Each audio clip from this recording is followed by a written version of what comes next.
नमस्कार। स्वागत है आपका न्यूज लॉन्चर पर। मैं हूं अशोक वानखड़े, लेकर आया हूं आपका अपना कार्यक्रम द डायरेक्ट हिट। बड़ी अजीब स्थिति हो जाती है राजनीति में। जब आप चुनाव जीतते हैं तो एक अलग प्लेटफॉर्म पे चले जाते हैं, और जब चुनाव हारते हैं तो आप हाशिए पे चले जाते हैं। अभी अभी की बात है, 4 महीने पहले की बात। अखिलेश यादव, राहुल गांधी ये मजाक का विषय हुआ करते थे, और योगी आदित्यनाथ, नरेंद्र मोदी, अमित शाह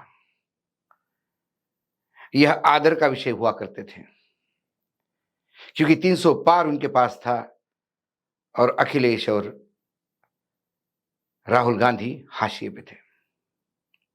2024 के चुनाव ने खासकर उत्तर प्रदेश में जो खेल खेला, जो कहीं नहीं थे,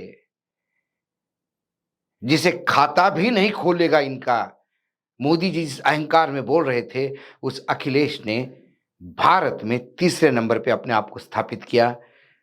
लोकसभा में, 18वीं लोकसभा में वर्तमान में जिसका सदन चल रहा है, अभी सेशन चल रहा है, उसमें सबसे बड़ी भाजपा, उसके बाद कांग्रेस, और तीसरे नंबर पे समाजवादी पार्टी 37 सांसदों के साथ खड़ी है। और इस 37 सांसदों ने समाजवादी पार्टी को नैतिक बल तो दे ही दिया है, लेकिन वो आत्मविश्वास 2027 के लिए, जब विधानसभा के चुनाव होंगे, पूरी पार्टी लगी हुई है कि अब किसी भी हालत में हाथ में आई हुई बाजी छोड़ना नहीं। दूसरी तरफ जो लगातार 2 बार विधानसभा चुनाव जीतकर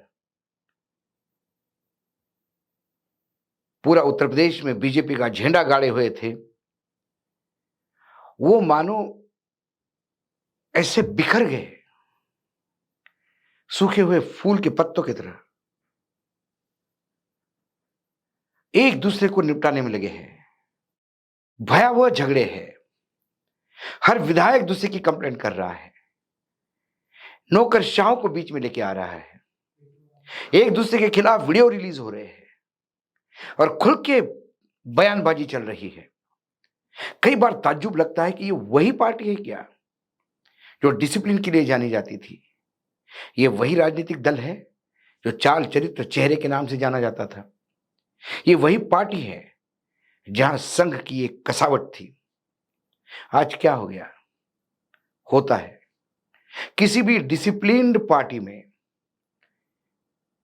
अनुशासन के लिए जाने जाने वाली पार्टी में, जब बाहरी तत्व आ जाते हैं तो वो आके अनुशासित नहीं होते, अपनी अनुशासनहीनता उस पार्टी में रोपित करते हैं और उस पार्टी को नेस्तनाबूद करते हैं। यही कुछ भाजपा में पूरे देश में हो रहा है। उत्तर प्रदेश उससे छूटा नहीं है। लेकिन आज डायरेक्ट हिट में मैं बात किसकी करूंगा? किसने हिट किया और कौन हिट हो रहा है? इसीलिए मैंने थोड़ा बैकग्राउंड रख दिया आपको कि कैसे आदमी का वजूद बढ़ता है और वजूद खत्म हो जाता है। एक समय ऐसा था कि बीजेपी के ऑफिस के बाहर बीजेपी में आने वाले की लाइन लगी रहती थी, और बीजेपी ये नहीं देखती थी कि ये व्यभिचारी है, भ्रष्टाचारी है। हर एक के गले में गमछा डालकर, वॉशिंग मशीन से निकालकर उसे अपनाते गए। वो गलती कुछ हद तक कांग्रेस ने भी की, खासकर जब संजय गांधी का जो पीरियड था, उसमें बहुत सारे संघ विचार के लोग कांग्रेस में प्रवेश कर गए, जो आज तक कांग्रेस को तकलीफ दे रहे हैं। आयाराम गयाराम को ये जनता अब नाकारती रही है। हर चुनाव में दिखते हैं कि इधर से उधर मेंढक के जैसे कूदने वाले लोगों को लोग हाशिए पे लगाते हैं। कांग्रेस ने तेलंगाना में जो अभूतपूर्व यश हासिल किया विधानसभा में, लोकसभा में आते आते जिस बीआरएस के खिलाफ उन्होंने चुनाव जीता, वो बीआरएस तो साइड को रह गई, लेकिन बीजेपी आधी सीट लेके उड़ गई। रेवंत रेड्डी के नाक के नीचे से उनके थाली में से निवाला ले गई। ये इसलिए हुआ कि रेवंत रेड्डी ने कांग्रेस के लोगों को निपटाने के लिए बीआरएस के आए हुए लोगों को टिकट दिया, और जिन 5 लोगों को उन्होंने बीआरएस के आए हुए नेताओं को लोकसभा लड़ाया, सबके सब हार गए। जनता ने नकारा। जनता ने कहा कि अरे तुम इनके खिलाफ तो आपको वोट दिया, अब इन्हीं पापियों को साथ में लाओगे तो फिर आपको क्यों हम साथ दें, हम दूसरे को ढूंढेंगे। और बीजेपी आधी सीटें लेके चली गई। ये सारा आकलन जब हम कर सकते हैं तो नेता करते ऐसा नहीं है। बात यूं हुई कि कल सुबह, क्योंकि 2 साल के गैप के बाद अखिलेश जी अब दिल्ली में सक्रिय हैं। जब वो सुबह उठ के पार्लियामेंट के लिए निकल रहे थे 10 साढ़े 10 बजे, तो एक उनके पूर्व मंत्री जो उनके बहुत नजदीकी माने जाते हैं, वो आए और उनसे मिले। अखिलेश ने वो आने के बाद 2 मिनट बैठ के उनसे बात की, तो उन्होंने एक गुजारिश की कि एक भाजपा के बड़े नेता समाजवादी पार्टी ज्वाइन करना चाहते हैं, उन्हें बस ये आश्वासन दे दीजिए कि अगले विधानसभा में उनको आप टिकट देंगे। अखिलेश जी ने कहा, ना मैं टिकट की गारंटी देता हूं, ना मैं टिकट दूंगा, ना मेरे पार्टी में प्रवेश दूंगा। और ये बात याद रखिएगा, अगली बार यदि कोई भाजपाई को मेरे यहां लेके आया पैरवी करते हुए कि इसको समाजवादी पार्टी में प्रवेश दे, तो मैं उस समाजवादी कार्यकर्ता या नेता पे भी एक्शन लूंगा, क्योंकि मुझे इस समाजवादी पार्टी को बचाना है। जिन लोगों ने पिछले 10 साल से इस पार्टी के लिए संघर्ष कर लोकसभा में ये विजय हासिल की है, उनके साथ मैं अन्याय नहीं करूंगा। इसलिए मैं किसी भी हालत में भाजपा के नेताओं को समाजवादी पार्टी में एंट्री नहीं दूंगा, प्रवेश नहीं दूंगा, चाहे आपको कितना बुरा लगे। 2 टूक बात सुन के वो नेता वापस चले गए। बीजेपी के नेता जिनको वो लेके आए थे, वो अखिलेश के घर के बाहर गाड़ी में बैठ के इंतजार कर रहे थे कि उनको बुलावा आएगा। बुलावा तो आया नहीं, जो लेके गए मंत्री जी, पूर्व मंत्री जी, वही ले जाके उनको छोड़ आए कि अखिलेश जी ने मना किया। इसके पहले भी अखिलेश जी ने एक संदेश दिया था, क्योंकि आजकल फैजाबाद के जो सांसद है अवधेश प्रसाद, जब से राहुल गांधी ने और अखिलेश जी ने उनको बीच में बिठाया है, और जब से अयोध्या में जीत हासिल करने के बाद बीजेपी को करारी एक, मतलब जो उनकी नैतिकता पे जो चोट हुई है, उनके जो धर्म को बेचने के उस पूरे मार्केटिंग सिस्टम पे जो चोट हुई है, उससे अवधेश प्रसाद का भी स्टेक बड़ा हो गया, पार्टी में भी उनकी वजूद बढ़ गया। लखनऊ में अवधेश जी पहुंच गए थे वैसे ही अखिलेश जी के पास, और बार बार रिक्वेस्ट कर रहे थे कि एक मेरे जानकार है और बस वो आना चाहते हैं भाजपा से समाजवादी में, आप कैसे भी करके उनको ले लीजिए। अखिलेश ने बहुत मनाया, बहुत समझाया, लेकिन अखिलेश ने किसी भी हालत में उन्हें कहा कि अवधेश जी, सब जगह अपनी जगह पे, आपकी पार्टी के लिए मेहनत अपनी जगह पे, लेकिन आपकी ये पार्टी है, आपकी इस बनाई हुई पार्टी में यदि बाहर के लोग आएंगे तो फिर आप लोगों का क्या हश्र होगा।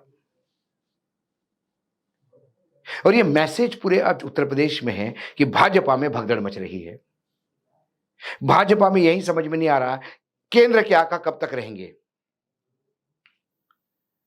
इन गुजरातियों के भरोसे राजनीति करें कि योगी के भरोसे राजनीति करें कि भाजपा के कुछ अपनी विचारधारा था उसके लिए राजनीति करें, कि संघ की बात सुन के राजनीति करें।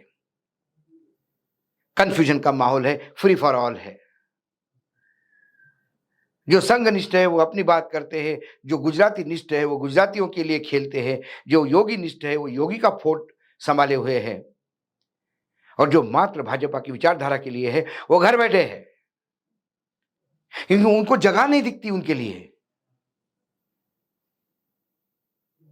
ऐसी जब स्थिति पार्टी की हो, 10 उपचुनाव की डेट निकालने की हिम्मत नहीं हो रही है,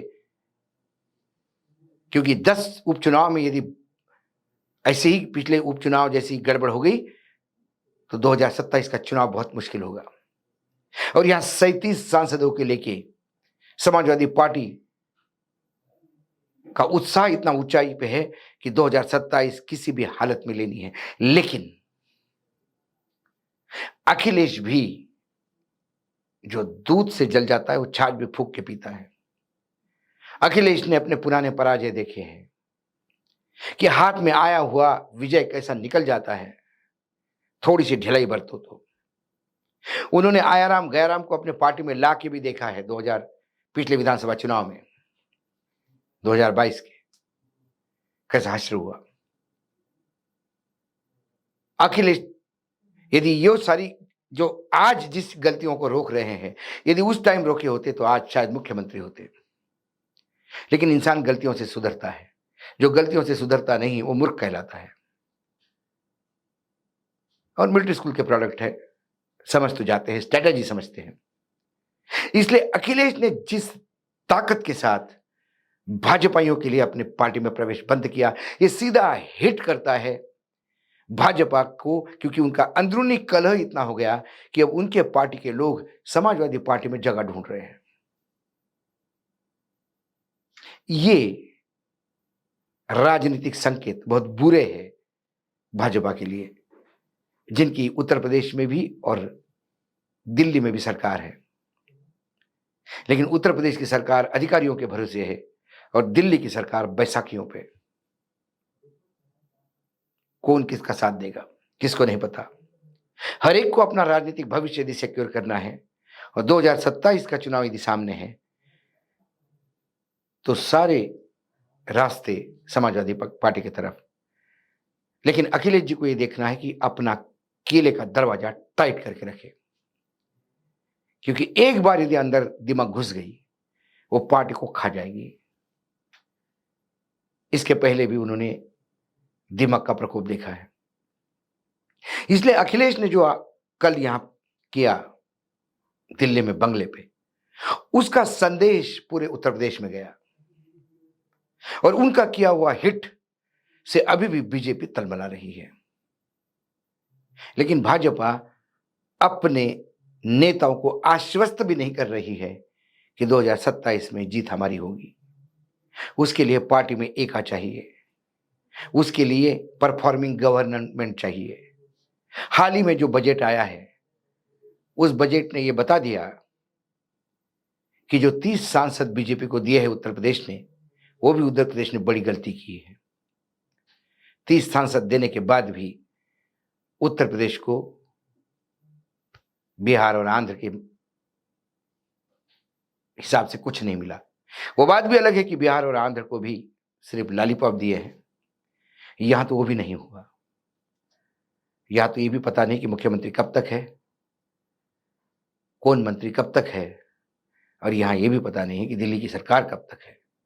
कभी नीतीश की खबर आती है, कभी किसकी खबर आती है।